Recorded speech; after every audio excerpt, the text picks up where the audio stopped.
This isn't just a story about adultery, it's a story about what happens when spiritual leaders become spiritual abusers, when God told me becomes an excuse for sin, and when the devil wears a pulpit. My name is Grace. I waited my whole life for a godly man. I didn't date in high school. I stayed pure. I went to church, served faithfully, and prayed for my future husband. And when I met Ethan, I was sure he was the answer to every prayer. He was a youth, passionate, funny, deeply into the word.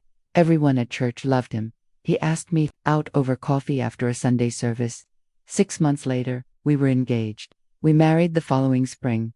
I thought I was stepping into ministry alongside my soulmate. Turns out, I was stepping into a storm God never sent. Asterisk at church, we were Pastor Ethan and Sister Grace.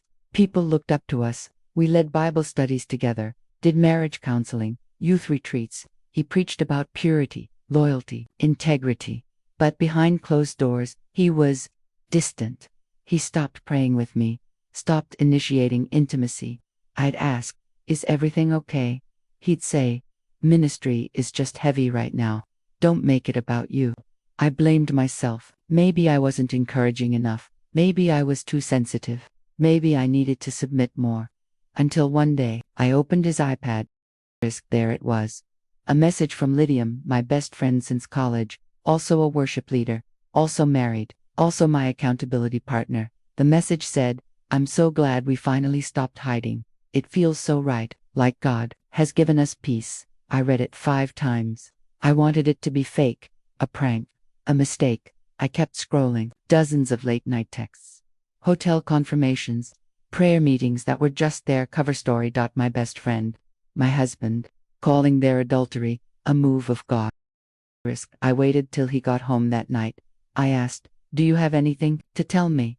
He looked me straight in the eye and lied. "No." "Why?" I showed him the iPad. He turned pale, then said something I'll never forget. "Grace, I didn't mean to hurt you, but God's been doing something new. Lydia and I, we feel called to be together. We prayed about it. We have peace. Peace. You cheated, lied, and destroyed 2 marriages, and you think that's peace?" I screamed, cried, fell to the floor. He tried to touch me.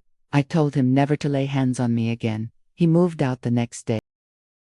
What hurt more than Ethan was the church's response. They said things like, "Let's not take sides. Ministers are human too.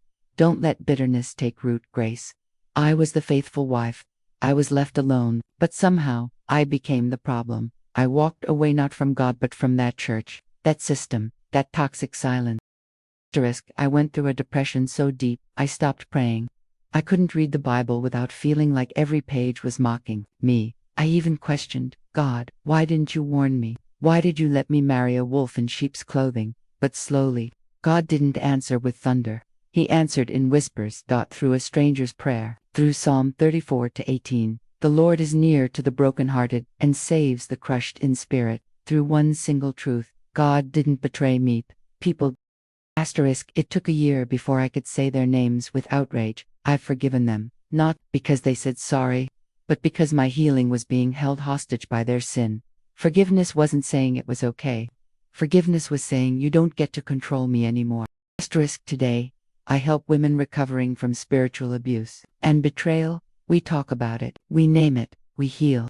Because pretending it didn't happen is not godly. Calling evil God's will is not holy. And keeping quiet about wolves in ministry only breeds more pain. I still believe in love. I still believe in pastors. But more than anything, I believe in a God who sees the truth, even when the pulpit lies. Woe to those who call evil good and good evil. Isaiah 5:20. Be sure your sin will find you out. Numbers 32-23. You can't hide behind a Bible forever. Eventually, God exposes everything done in the asterisk. Have you ever been betrayed by someone in church? Comment, God sees the truth if you believe no betrayal is hidden from him. And subscribe for more real, raw, and redemptive stories, right here on Familial Bonds Exposed.